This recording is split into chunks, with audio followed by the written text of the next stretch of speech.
ٹھیک تو ہے میرا حلیہ، گھر میں جوان ملازم ہیں، ڈرائیور، کوک، اب میں غیر مردوں کے سامنے بناؤ سنگھار کرتی اچھی لگوں گی؟ خواہ خواہ گناہ کماؤں گی، اور حاشر کو بھی مجھ سے کوئی مسئلہ نہیں۔ یہ تم آج اچانک آ گئی ہو اس لیے تم اس حلیے میں مل گئی، صبح سے الماریاں صاف کر رہی تھی۔ نہانے جانا تھا مجھے ابھی۔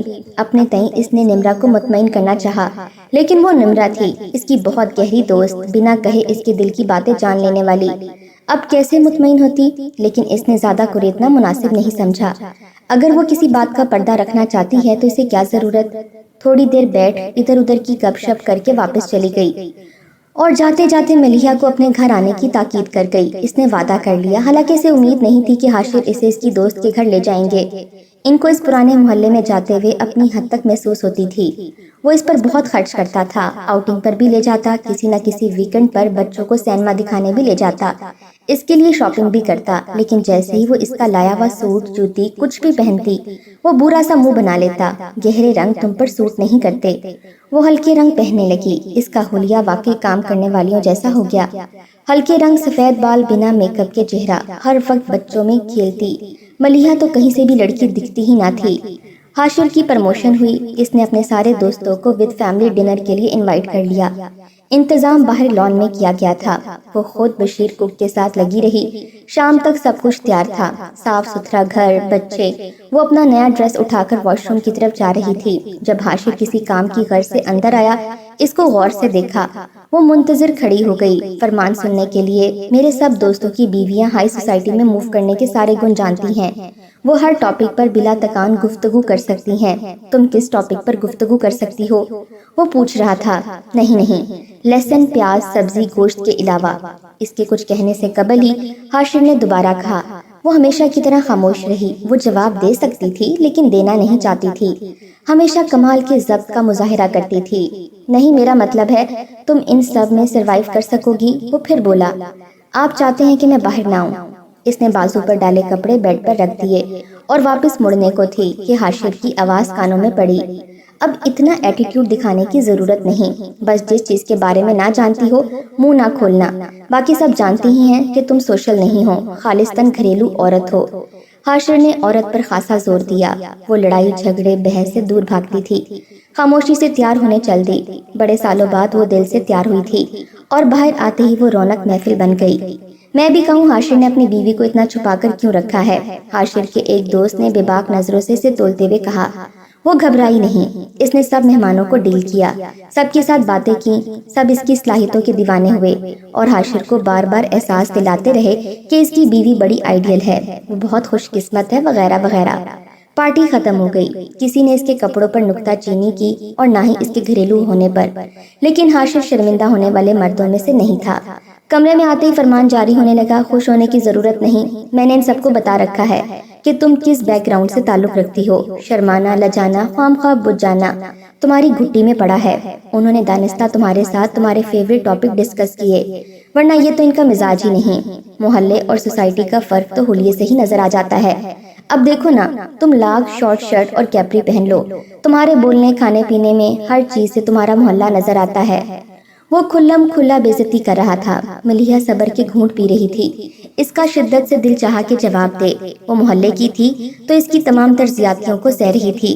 جس اپر طبقے سے حاشر کا تعلق تھا، اس طبقے میں ایسی زیادتیاں برداشت کرنا عورت کو سکھایا ہی نہیں جاتا۔ اس طبقے کی عورت اگر مرد کے برابر کھڑی ہوتی ہے تو حقوق بھی برابری کی لیتی ہے۔ یہ جو دن رات بے عزت کرنے کا پروگرام حاشر اور اس کی فیملی چلائے رکھتی ہے، کوئی اور سہ کر تو دکھاتا۔ ملیحہ نے سوچ لیا تھا، جان لیا تھا، وہ اس گھر کے کسی فرد کے لیے باعث خوشی نہیں۔ وہ اپنے آپ کو جتنا مرضی عذر پہنچا لے، لیکن اس سارے کے نتیجے میں اس نے ایک اور کام کیا، اپنے آپ کو بے حس کر لیا۔ کسی کے رویے پر دکھی نہ ہونا، کوئی بولتا رہے، اسے کوسنوں سے نوازتا رہے، اس کے اٹھنے بیٹھنے چلنے پھرنے میں نقص نکالتا رہے، اس کی بلا سے وہ کس کس کی خاطر کتنا کتنا بدلتی اپنے آپ کو۔ سب کچھ تو بدل ڈالا تھا، اور کیا کرتی، کر بھی نہیں سکتی تھی۔ حاشر کو وہ پہلی نظر میں اچھی لگی تھی۔ وہ اس روز اپنے دوست سے ملنے اس کے گھر گیا تھا۔ گلی سے گزرتی لڑکیوں کے ٹولے میں وہ اسے سب سے منفرد ہی لگی۔ اس نے ارسل سے پوچھا کہ وہ کون ہے، تو اس نے اس کا سارا شجرہ نسب بتا ڈالا، اور اگلے چند دن میں ہی وہ حاشر پر انکشاف ہوا کہ وہ اس لڑکی جس کا نام ملیحہ امتیاز تھا کی محبت میں پور ڈوب چکا ہے، اٹھتے بیٹھتے اس کے ذہن پر وہ ہنسی سوار رہنے لگی۔ اس نے ارسل کے گھر کے بلا سبب چکر لگانے شروع کیے تو وہ بھی کھٹکا۔ پوچھنے پر حاشر نے سب کچھ کہہ ڈالا۔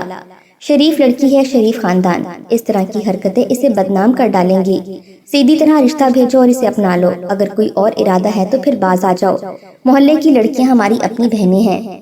ارسل نے اسے سمجھایا اور وہ سمجھ بھی گیا، مگر ڈی ایچ اے میں رہنے والی نئی نئی امیر ہوئی اماں کو محلے کی لڑکی سے عشق کرنا کچھ بھایا نہیں۔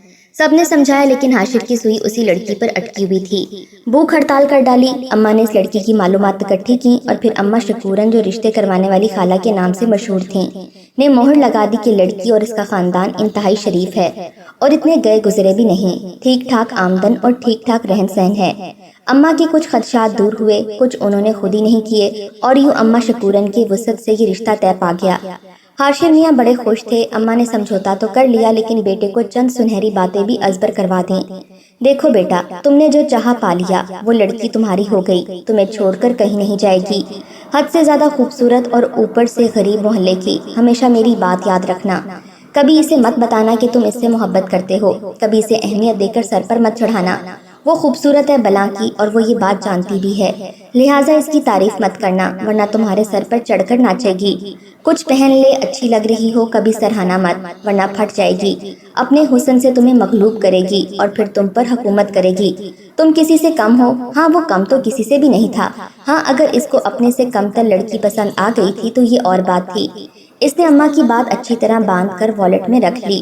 لڑکی ہوتی تو پلو سے باندھتی۔ پہلی رات جب حاشر میاں نے دلہن کی مہندی رنگے ہاتھ دیکھے تو دل گویا بھاگ نکلنے کو بےتاب ہوا۔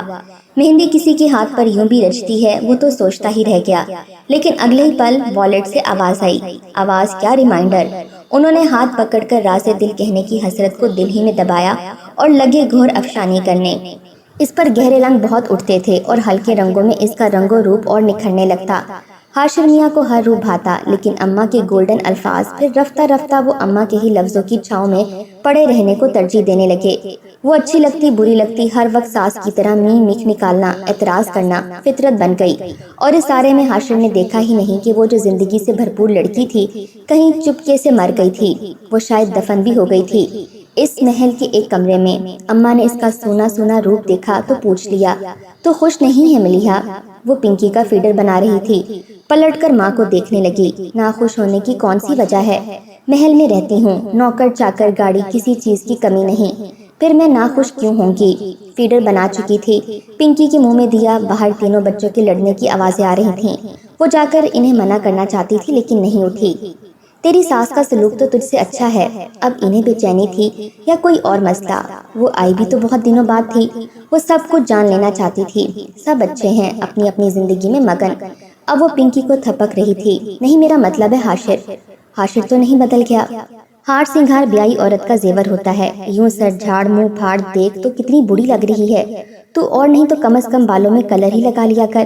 کیسے بے رونقے ہو رہے ہیں، ہونٹوں پر لپسٹک نہ زیور جھمکا، کیا ہو گیا ہے تجھے؟ اماں پریشان تھیں، متفکر تھیں۔ ملیحہ کا دل بھر آیا اور آنکھیں بھی۔ اماں، حاشر کو یہ سب پسند نہیں تو میں نے چھوڑ دیا۔ اسے میرے اٹھنے بیٹھنے کھانے پینے پہننے اوڑھنے سب میں اس غریب محلے کی باس آتی ہے۔ اماں، آپ نے اس محل میں مجھے بیاتے ہوئے ایک پل بھی میرے بارے میں نہ سوچا۔ میں کیسے رہ پاؤں گی ان اونچی دیواروں کے اندر جہاں سے مجھے یہ چھوٹی چھوٹی خوشیاں نظر ہی نہیں آتی؟ آپ نے تو میرا بھلا ہی سوچا ہوگا نا۔ لیکن وہ بولتے بولتے چپ کر گئی۔ بچے اندر آ گئے تھے۔ وہ 2 دن اماں کی طرف رہی، سارا محلہ پھری۔ پھپھو سلامتے، آپا نگینہ، زرمینے باجی، رفت خالہ، اس کی ٹیچر جن سے وہ ٹیوشن پڑھنے جاتی تھی، اور قرآن پاک بھی، اور حاشر کے رشتے کی حمایتی ارسل بیٹے کے کہنے پر۔ رفت آپا سے فرمائشی کھیر بنوائی، اور جب انہوں نے اس کے سادہ روپ کے بارے میں پوچھا تو اس نے وہ راز اگل دیا جسے کوئی نہ جان پایا تھا۔ مہندی، زیور، اچھے کپڑے، خوشبو تیری پہچان تھے ملیحہ۔ انہوں نے گرم گرم کھیر پیالے میں ڈال کر اس کی طرف بڑھائی۔ اسے گرم کھیر پسند تھی، ٹھنڈی کھیر کھا نہیں سکتی تھی۔ حاشر کو میرے مہندی لگے ہاتھ بہت اچھے لگے تھے آپا، لیکن اس نے مجھے کہا اچھے بھلے ہاتھ گندے کر لیے۔ اس رات میں ہاتھوں سے مہندی کا رنگ تو نہ اتار پائی، مگر میرے دل سے مہندی اتر گئی۔ میں عاشق تھی مہندی کی۔ میں نے اپنا عشق چھوڑ دیا اس مجازی خدا کے لیے جس کے سنگ مجھے زندگی گزارنی تھی۔ اسے میرا دمکتا روپ پسند نہیں آیا۔ میں نے وہ عارضی خوبصورتی بھی اپنے چہرے سے دھو ڈالی۔ میرے دمکتے کپڑے سے پسند نہیں آئے، میں نے وہ بھی بدل ڈالے۔ اس کی باتوں کا کیڑا میری ننھی منی خوشیوں کو ہولے ہولے کھاتا رہا۔ وہ میری تعریف نہیں کرتا تھا لیکن میرے سامنے آ کر غیر عورتوں کی تعریفیں کرتا تھا۔ ان کی آنکھیں، ان کی بال، ان کے کپڑے، ان کا لائف سٹائل، میں نے سب کچھ خاموشی سے سنا، برداشت کیا۔ مگر اس روز جب میری دونوں نندیں گھر آئی تھیں اپنے شوہروں کے ساتھ، تو میری نند کے شوہر نے کچن میں کھڑے جو کچھ مجھے کہا، میرا دماغ گھوم گیا۔ اس نے مجھے کہا کہ حاشر کو تو میری قدر ہی نہیں، تم اس قدر خوبصورت ہو اور وہ باہر کی عورتوں میں خوبصورتی ڈھونڈتا پھرتا ہے۔ اور اس کی تعریف، اس کی نظریں مجھے سن کر گئی۔ خالہ، بس میں نے اپنے سارے خواب لپیٹے، انہیں دل کے تہہ خانوں میں رکھ دیا۔ میں نے مہندی، کاجل، پرفیوم سب لگانا چھوڑ دیا۔ پتہ ہے کیوں؟ کوئی مجھے دیکھے اور تعریف کر دے اور میرا دل اپنے شوہر سے پھر جائے اور میں اس غیر مرد کی اسیر ہو جاؤں، اپنے شوہر، اپنے بچوں سے بے وفائی کروں۔ اس لیے میں نے مائی کا چولا پہن لیا، ہار سنگھار چھوڑ دیا، کوئی مجھ پر غلط نظر نہ ڈالے اس لیے، میرا دل کسی کی طرف نہ کھینچے اس لیے۔ مجھے فخر ہے، لوگ میرے حلیے سے مجھے مائی، کام کرنے والی سمجھتے ہیں، بری نظر نہیں ڈالتے۔ میں نے خود کو بچا لیا ہے، ورنہ یہ حسن اور اس کی آرائش مجھے لے ڈوبتی خالہ۔ تعریف جو میرے شوہر نے نہیں کی اور سے ملتی تو میرے لیے جہنم کی آگ بن جاتی۔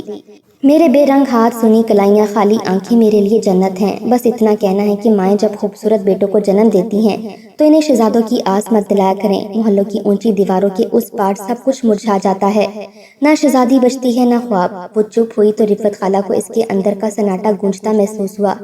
لیکن حاشر نے تم سے محبت کی تھی، ارسل نے بتایا تھا مجھے، رفت خالہ نے کہا تو اس نے بھیگی پلکیں اٹھا کر ایک پل کے لیے انہیں دیکھا۔ یہ کیسی محبت تھی خالہ، جس نے میرے اندر سے روح ہی کھینچ لی۔ کھیر پیالے میں جوں کی توں پڑی تھی، ٹھنڈی کھیر اسے پسند نہیں تھی۔ وہ اٹھ کھڑی ہوئی، جوتے کی نوک سے کچا فرش ادھیڑ گئی۔ میں نے خالہ آپ کے سامنے اپنی ذات کے بخیے ادھیڑے ہیں، کسی اور کو میرے چاک کا پتہ نہ چلے ورنہ میں لیر لیر ہو جاؤں گی۔ خالہ نے اسباب میں سر ہلایا، آنکھوں میں یقین دہانی تھی۔ وہ مڑی اور بیرونی دروازے کی طرف بڑھی، مانوس جوتوں سے نظر اوپر اٹھی تو اٹھی رہ گئی۔ حاشر اور ارسل کھڑے تھے اور جانے کب سے آج وہ بے بھرم ہو گئی تھی اس شخص کے سامنے جسے اس کی ماں نے اس کے لیے چنا تھا، اپنی شہزادی بیٹی کے لیے، جو اسے محل میں رکھتا اور شہزادیوں کی طرح عیش کرواتا۔ شہزادے نے اسے محل میں بھی رکھا تھا، عیش بھی کروائے تھے، لیکن اس کی روح کے اوپر پیر رکھ کر، اس کا ایک ایک خواب کرچی کرچی کر کے۔ شہزادے کی آنکھ میں تعصب تھا، دکھ تھا، شرمندگی تھی۔ اس نے اپنی دائیں جیب سے والیٹ نکالا، کھولا، کچھ نامعلوم سا ڈھونڈا، پیشانی عرق آلود ہو گئی تھی، پھر واپس رکھ لیا۔ شہزادیوں کی مائیں محل اور عیش کے ساتھ ساتھ اپنی بیٹیوں کے لیے سکھ بھی مانگ لیا کریں تو کوئی شہزادی پتھر کی نہ ہو، اور شہزادے بھی اگر ماؤں کے ناجائز مطالبات اپنے والیٹ میں نہ ڈالیں تو خالی دامن کو تعصب سے نہ بھرنا پڑے۔ اونچی دیواروں کے پیچھے زندگی کلکاریاں مارے، نہ کہ سناٹے۔ وہ جانتی تھی کہ حاشر سب جان گیا ہے، اپنے عمل پر شرمندہ بھی ہے، اور آج وہ یقیناً معافی تلافی کرے گا اپنے رویوں پر۔ اماں کی تھمائی پوٹلی کہیں دریا برد کر دے گا، اس کے لیر لیر وجود کو محبت کے دھاگے سے رفو کرنے کی کوشش بھی کرے گا، لیکن روح میں کب پیوند لگتا ہے۔ ہماری ویڈیوز اگر آپ کو پسند آ رہی ہیں تو ضرور لائک کیجئے، اور اگر آپ نے ہمارا چینل سبسکرائب نہیں کیا تو ضرور کیجئے، اس کے ساتھ ساتھ بیل آئیکن پر بھی لازمی کلک کیجئے تاکہ ہماری ہر آنے والی ویڈیو آپ تک بر وقت پہنچ سکے۔ اللہ حافظ۔